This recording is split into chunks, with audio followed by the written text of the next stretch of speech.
રાજકોટ ગોંડલ નાગરિક બેંકના ચેરમેન અને વાઇસ ચેરમેનની વરણી. નાગરિક બેંકના ચેરમેન તરીકે કિશોરભાઈ કાલરિયાની વરણી, વાઇસ ચેરમેન તરીકે ઓમદેવસિંહ જાડેજાની વરણી.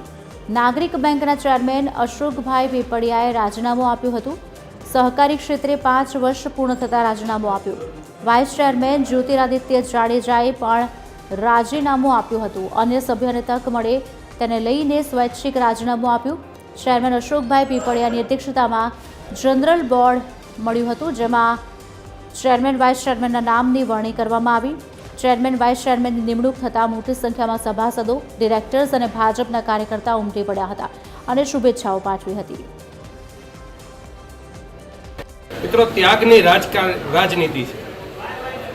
અમારા ચેરમેન અશોકભાઈ પીપળિયા અને વાઇસ ચેરમેન ભાઈ શ્રી ગણેશભાઈ, આ બંને પદનો ત્યાગ કરી અને એક દરેક માણસને, નાના કાર્યકર્તાને તક મળે એ માટે આજે ચેરમેન અને વાઇસ ચેરમેનની અમારી બંનેની નિમણૂક કરી છે.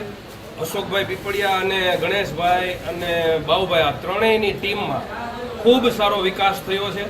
અમારા બેના ભાગમાં તો ખાલી વિકાસને ખાલી ટકાવી રાખવાનું આવ્યું છે. બાકી ખૂબ સારો કામગીરી કરી છે અને ખૂબ બેંક વિકાસ કર્યો છે.